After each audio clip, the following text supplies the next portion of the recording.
While President Biden is on his tour of the Middle East, the economy at home, well, it continues to struggle. As mentioned earlier in the program, year-over-year inflation is at 9.1%. That's the highest it's been in 40 years.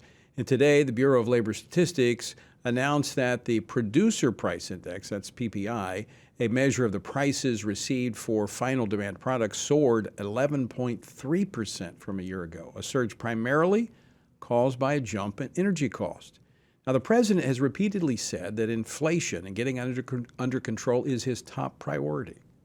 Look, folks, today I'd like to speak about my top economic priority, fighting inflation.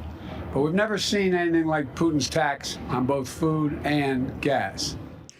Now, that was President Biden last month in Los Angeles, again blaming Russian President Putin for what this administration has done by cutting off domestic energy production.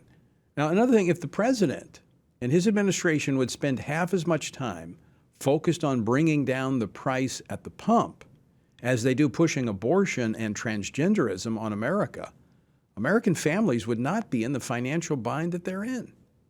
Joining us now from Capitol Hill, where votes are taking place in the House, is Ohio Congressman Warren Davidson. He serves on the House Financial Services Committee and the House Select Committee on the Economy. He represents the 8th District of the Buckeye State. Congressman Davidson, welcome back to the program. Tony, always an honor and a joy to speak with you. Thanks for having me on. And I know you are having votes, so you may have to drop, so that's fine. But what's your reaction to both the inflation report from yesterday and the PPI numbers released today?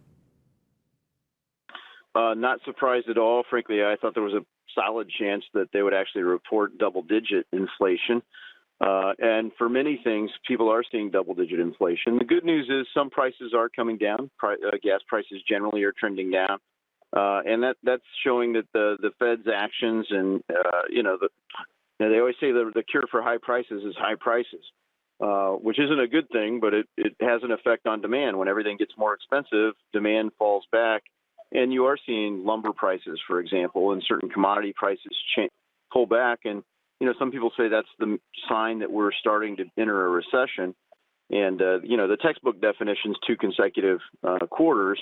But frankly, the official determination of that, there's a chance to quibble a little bit. And I suspect that's probably what the Biden administration will do coming ahead. So no surprise that we're continuing to see strong inflation,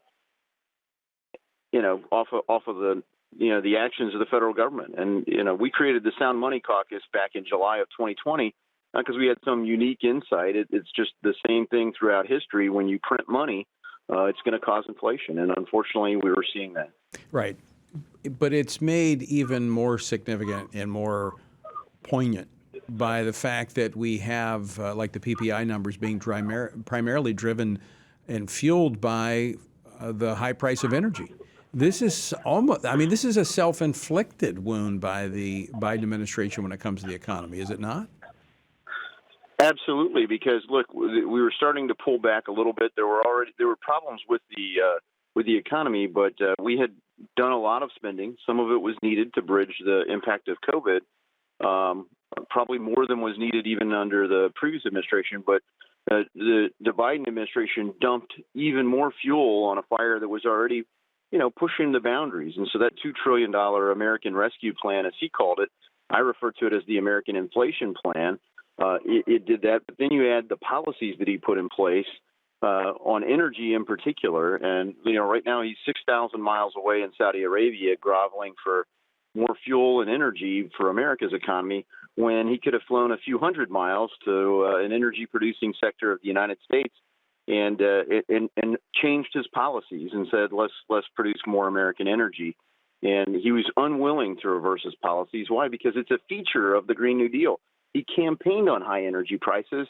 And when you look at the energy secretary, she always boasts about this transition. And, the transportation secretary says, well, to just buy an electric car. This is the mindset of the people leading this administration. Yeah, you're absolutely right, Congressman, because if you go back to the debates, Joe Biden said he wanted to shut down the refineries in this country. I mean, he said it. I was shocked that he did, but that is a part of the new Green Deal. They have to eliminate fossil fuels, and this, as you talk about, the transition. That means it's not a voluntary transition. It's not a gradual transition. It's a forced transition, and this is how they do it: jacking up prices so families can't afford to fill up the car. Yeah, and it's the same thing. Look, if you look at diesel, for example, I mean, it's like 75%, 70-80% increase in diesel prices. This transportation cost is hitting everything in our economy, and they want less of the energy economy. That's one of the secret ingredients to America's success. Right. We've sat atop energy for as long as there's been an internal combustion engine. It helped us really lead the world in automobiles, aviation, aerospace, computing, the internet age. And who's strong at because they subsidize the heck out of it is the electric vehicle market, because rare earth minerals and the battery production and solar panel production is China. So, Joe Biden's policies have done more to help China's economy than they've done to help America's economy, and that's shameful. Absolutely right. Congressman, I know you got to go and we're up against a break, but one final question. If the Republicans retake one or both of the houses of Congress this fall, what would you like to see as immediate actions by a Republican Congress? Well, I mean, early actions, I would like to see Anthony Fauci fired by the afternoon of January 3rd. I would like to see immediate action on the Department of Justice to get justice back in the Department of Justice. Our Attorney General is categorizing parents as terrorists. We ought to have immediate oversight on that, and we ought to have immediate oversight on Mayorkas. I think he should be removed as Secretary of Homeland Security. Border security is national security. He's ignoring America's laws and creating an effective open border. They might be catching them, but then they're turning it into a travel agency, dropping people off in sanctuary cities around the country. It's incredible what's happening at the border. Congressman Warren Davidson, always great to talk with you. Thanks so much for stepping off the House floor to talk with us today. Thank you, Tony. All right, Warren Davidson.